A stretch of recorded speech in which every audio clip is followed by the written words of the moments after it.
Boa tarde. Estamos iniciando agora a videoconferência da Engie Brasil Energia, onde serão discutidos os principais pontos sobre a assinatura do contrato de aquisição dos conjuntos fotovoltaicos, divulgado ao mercado na segunda-feira, dia 30. Sou Adriana Wagner, analista de relações com investidores da companhia, e gostaria de fazer alguns avisos antes de iniciarmos a videoconferência. Neste momento, as pessoas conectadas estão no modo ouvinte. Mais tarde, quando abrirmos a sessão de perguntas e respostas, os participantes poderão enviar seus questionamentos pela ferramenta de Q&A do Zoom. Cabe lembrar que essa videoconferência está sendo gravada. Antes de prosseguir, esclarecemos que eventuais declarações que possam ser feitas durante essa videoconferência relativas às perspectivas dos negócios da companhia devem ser tratadas como previsões, dependentes da conjuntura econômica do país, do desempenho e da regulamentação do setor elétrico, além de outras variáveis e, portanto, estão sujeitas a mudanças. Lembrando que essa apresentação foi disponibilizada na CVM há minutos atrás. Lembramos que os jornalistas que desejarem fazer perguntas podem fazê-lo por e-mail, enviando-as à assessoria de imprensa da companhia.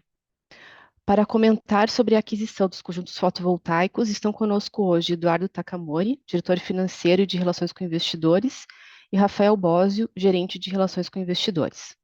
Agora eu passo a palavra ao Takamori para iniciar a apresentação. Takamori, por favor, pode prosseguir. Olá, boa tarde a todos. É um prazer estar com vocês aqui. Como a Adri falou, nós divulgamos um fato relevante na segunda-feira referente a essa operação que a gente denomina Cruzeiro aqui. E ela tem um preço de compra de 2,3 bi, mais um endividamento líquido de cerca de 1 bilhão também, totalizando o valor de aquisição de 3,2. Isso já está no fato relevante, né? Ocorre que como a gente tem uma operação com uma característica um pouco peculiar, com ativo contratado, já em operação, a gente decidiu abrir esse espaço de troca aqui com vocês para trazer um pouco mais de informação e de cor para a operação. Nesse sentido, a gente já passa para o Rafael para fazer um overview dos ativos. Pode continuar, Rafael.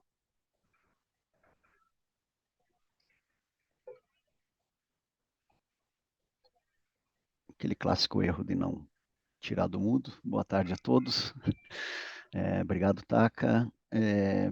Pessoal, aí agradeço a atenção de vocês. Um breve aqui, vamos fazer uma breve revisitada aqui nos principais características, né, dos ativos que foram aí objetos dessa aquisição. Acho que primeiramente é bom ressaltar que a capacidade instalada em megawatt pico é de 661 megawatts pico, que equivalem a 545 megawatts AC de corrente alternada, né?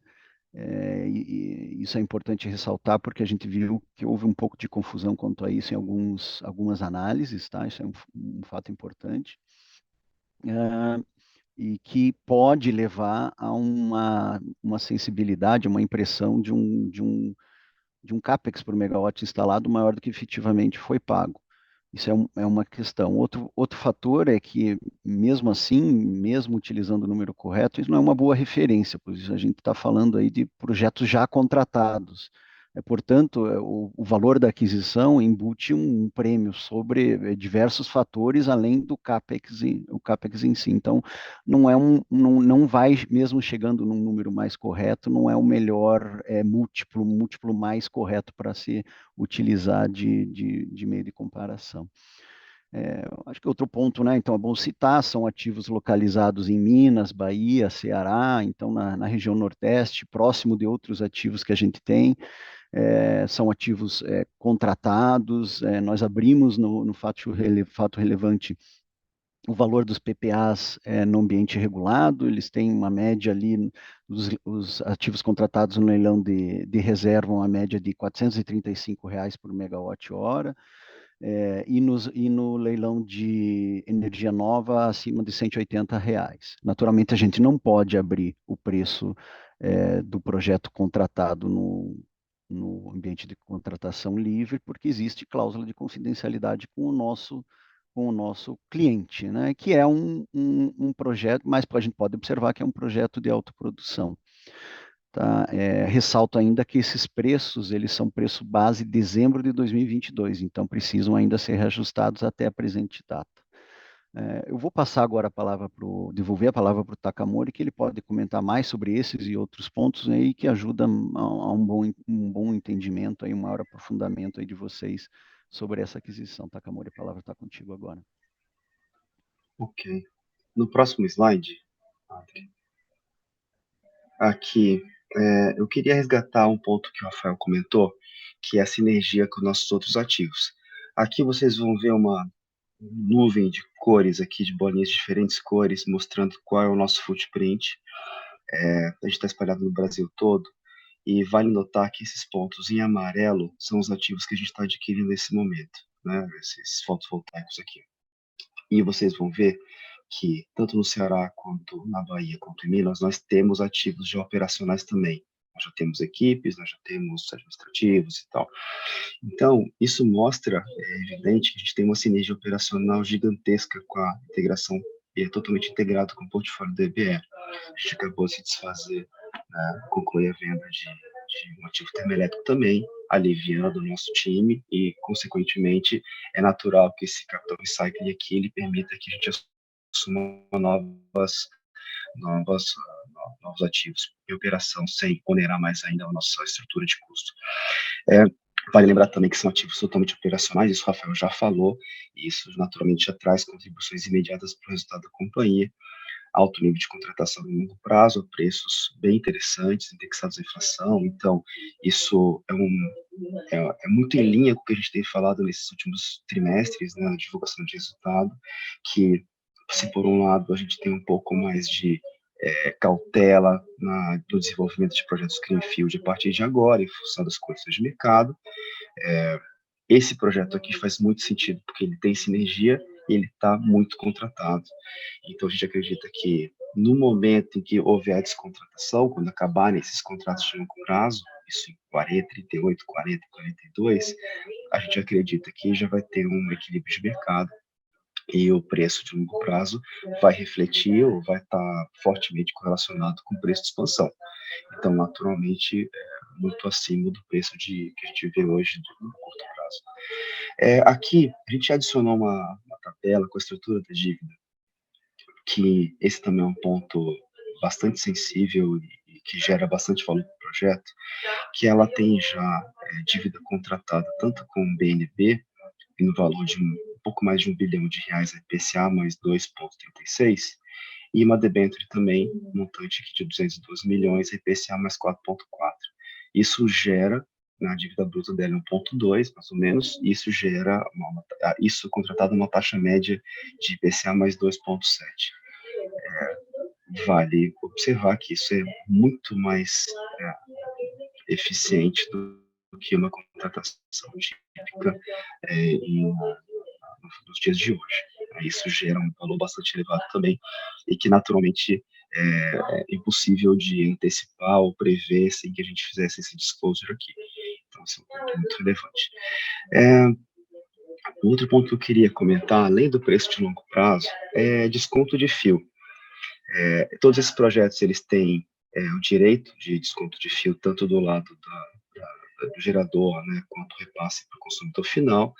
E a gente acredita que no longo prazo a disponibilidade de projetos incentivados vai se reduzir à medida que os projetos forem tendo suas concessões, suas autorizações finalizadas, né, chegarem a termo.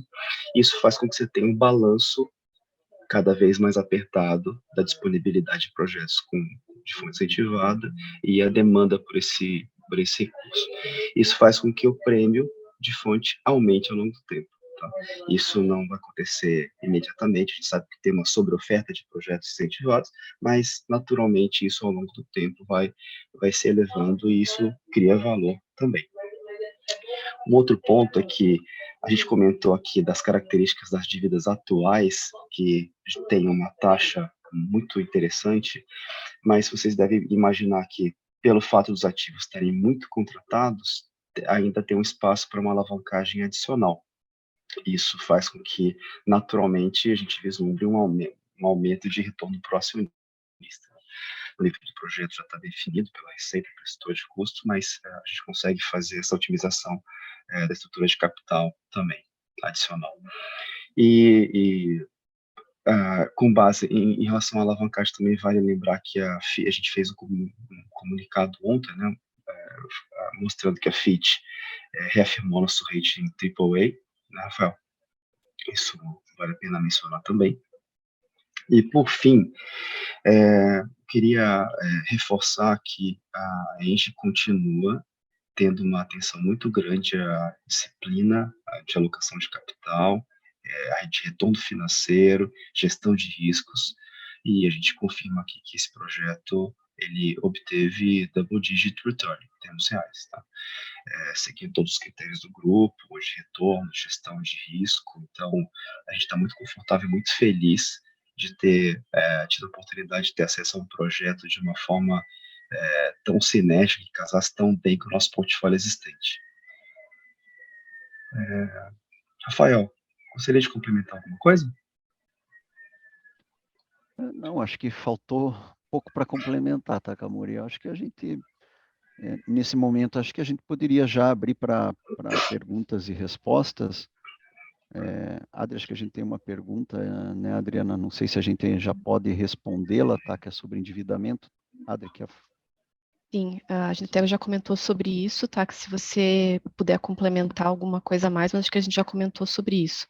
A pergunta vem do Guilherme Lima, do Santander, e ele fala: poderiam comentar um pouco sobre o que consideraram de potencial de realavancagem do ativo e qual o custo de dívida?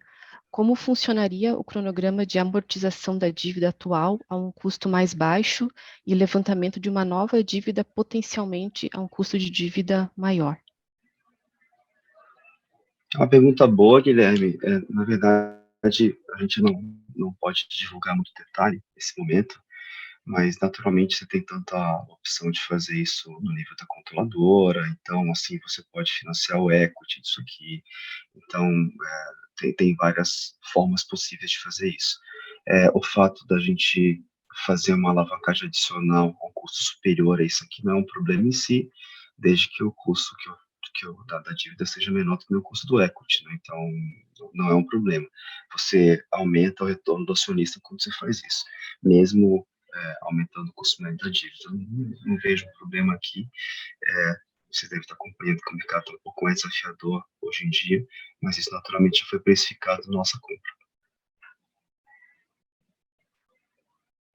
Obrigada, Taka. Tem mais uma pergunta agora. Se o pessoal quiser fazer perguntas, é só endereçar pelo Q&A do Zoom. A gente recebeu uma pergunta da Nayane Mendes. Ela está perguntando se esse vídeo estará disponível no site do RI. Sim, Nayane, vai ficar disponível depois da gravação da call.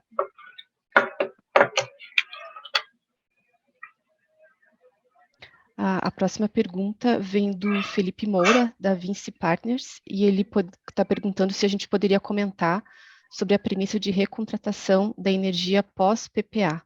Qual o patamar de preço de energia implícito? Pergunta de milhões, né, Takamori? A gente não pode comentar, Felipe.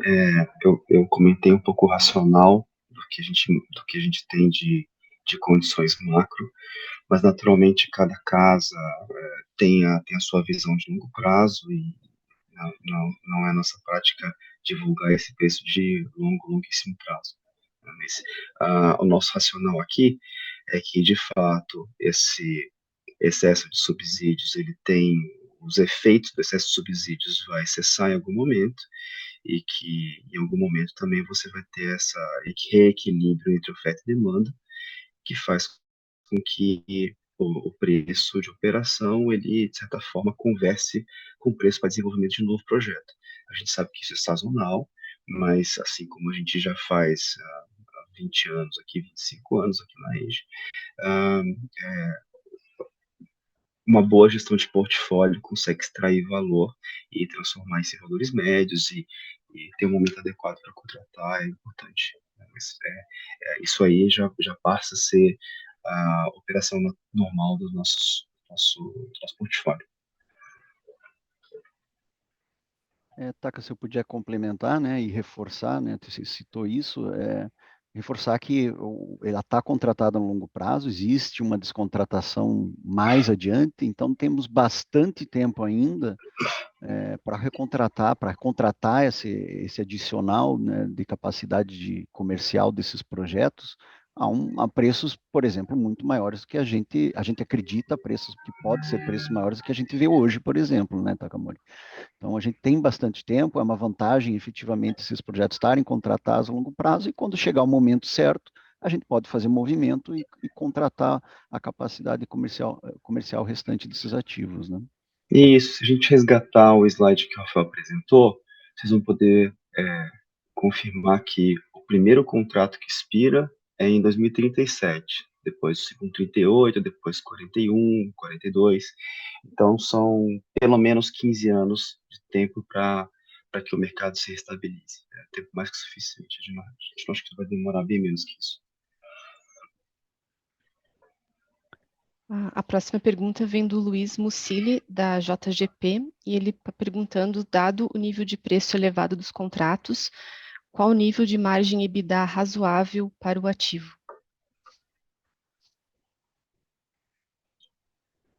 Luiz, a gente não costuma divulgar esse nível de detalhe. Naturalmente, esses projetos vão entrar no nosso portfólio assim que a gente conseguir ter o close, né? Então, considerando que são as condições, as CPs são muito tradicionais aqui de mercado, imagina que vai ser isso acontecer em breve, isso vai ser integrado no nosso portfólio e eventualmente você vai poder ver a variação no nosso portfólio, mas a gente não costuma divulgar isso por ativo. Tá, que eu também tento complementar, né? O pessoal do Cellside está no call aqui. A gente foram alguns relatórios que foram emitidos e eles têm as estimativas de nível de EBITDA que podem servir como referência para você também. Não posso avalizar nenhuma delas, mas também a gente não pode abrir o nosso, porque mais à frente isso pode ser usado contra nós em outro deal, né, Taka? Inclusive a própria Fitch ontem no reforço dela Perfeito. de rating, ela deu alguma referência também. Na Exato. mesma linha, né? O nosso disclaimer aqui é que a gente não pode avalizar nenhum deles, mas tem diversos números também que já estão sendo gerados. A próxima pergunta é do Victor Burke, do JP, e ele gostaria de perguntar sobre se a gente pode detalhar o regime tributário das plantas. Vitor, eu acredito que seja tudo lucro presumido, mas eu vou ficar devendo essa, mas com certeza que é tudo lucro presumido.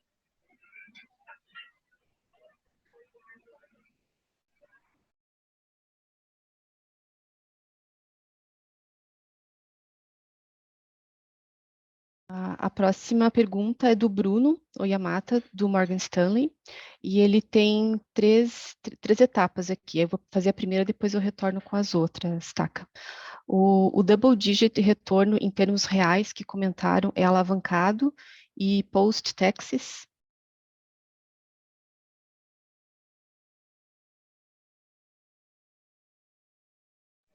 Sim. Ok. A próxima do Bruno, ele pergunta como foi o processo competitivo para esse ativo, se tiveram muitos participantes, e, por fim, como ficaria a perspectiva de dividendos para 2023 e 2024. Naturalmente, a gente não pode dar muito detalhe do processo competitivo, mas o que a gente pode falar é que a Engie, ela sempre monitora oportunidades de mercado, oportunidades de crescimento. E quando essa oportunidade apareceu, a gente analisou ela com muita atenção, diligência e tempestivamente, o que permitiu que a gente conseguisse se posicionar adequadamente. Mas foi uma operação bastante típica de mercado. E a segunda parte sobre dividendo, naturalmente, a gente já tinha antecipado isso nos trimestres anteriores, que nesse momento de uma série de investimentos, é natural que a gente veja melhor estrutura de capital, e isso também passa por avaliar o nosso payout. Então, Vale lembrar também que o nível de payout ele é definido pelo Conselho de Administração, mas considerando essa operação relevante, que vai exigir 2,3 bi de capital aqui em curto prazo, é natural que a gente recomende para a administração da empresa, Conselho de Administração, que a gente mantenha o payout de 55 esse ano. Para o ano que vem é outra história, tem muita coisa que pode acontecer. A gente naturalmente está fazendo uma análise bem mais profunda da estrutura de capital da empresa, mas a gente está no nível confortável ainda e tem várias opções aqui para equacionar todo o nosso nosso comprometimento, né, nosso compromisso de investimento já. Obrigada, Taka. A próxima pergunta é do Juliano Agege, do UBS. E ele pergunta: como vocês consideraram o descasamento entre a geração solar que acontece no final da tarde com a elevação da demanda que acontece até o início da noite? Essa observação tem sido muito importante nos últimos dias, já que esse gap está sendo coberto pela geração térmica. No caso da análise de vocês para a precificação desses parques, vocês consideram a necessidade de compra de energia? Qual o gap de preço? Juliano, ótima pergunta também. É um ponto de atenção e que, infelizmente, também é decorrência do excesso de projetos, excesso de empreendimentos em implantação, né? Mas a gente tem, e essa questão do descasamento, ela tem duas vertentes, uma é energética e outra em preço. O fato de você ter um excesso de geração solar e uma demanda limitada faz com que você tenha uma limitação de geração, isso está precificado, a gente considerou isso no nosso valuation. Cada casa também naturalmente vai ter uma ideia de como é que isso vai evoluir ao longo dos anos. A gente tem a nossa premissa aqui, que é bastante razoável aqui de, de, de, de curtailment desses projetos, muito razoável, muito racional. E o outro efeito é em preço. O preço, ele é um pouco mais difícil de prever e não tende a ser tão relevante assim, porque o preço desses últimos dias foi provocado por um excesso de manutenção e uma série de características que são mais conjunturais do que estruturais. Você tem, de fato, uma sobrooferta, um excesso de geração solar, mas, em geral, você não precisaria ter esse descasamento coberto com geração térmica. Isso poderia ser com água, tranquilamente, né, com as hidrelétricas, só que nesses últimos dias tinha uma quantidade muito grande de hidrelétricas em manutenção, pela nossa análise preliminar aqui. Né? Pode ter um monte driver importante aqui, mas a gente vê que isso foi provocado principalmente pela disponibilidade de água, de potência nas hidrelétricas, potência disponível nas hidrelétricas, acho que alguma manutenção em nuclear, e tem uns 2, 3 fatores ali que combinaram com esse descasamento de preço também bem grande, mas não tende a ser uma coisa tão representativa assim em regime permanente. Uhum. Acho que não temos mais perguntas, né, Adri? Não, obrigado, Taka. A gente não tem mais perguntas aqui, então eu devolvo agora a palavra para o Takamori e para o Rafael para as considerações finais. Deixa eu falar antes do Taka, assim, só agradecer e, né, reforçar que o time de Relações com Investidores continua à disposição aqui para atender vocês, tirar as dúvidas e poder ajudá-los aí a compreensão não só desse deal, mas como toda a estratégia e o business, né, e os planos da companhia. Taka, fica contigo agora, as palavras finais. Obrigado. Beleza. Primeiro, Rafa, constatar que foi muito acertada a nossa decisão de disponibilizar esse canal de conversa. Temos 82 participantes agora aqui nos acompanhando, então mostra que tem interesse no assunto e que isso acredito que vai acalmar um pouco o coração de todo mundo aqui com essas informações adicionais. E a última mensagem é que no começo da semana que vem a gente já tem a divulgação de resultados e espero todos vocês lá, terça-feira, na nossa call, né? Obrigado, Taka. Agradecemos a participação de todos e tenham uma boa tarde. Abraço, pessoal. Bom feriado. Bom feriado a todos. Abraço.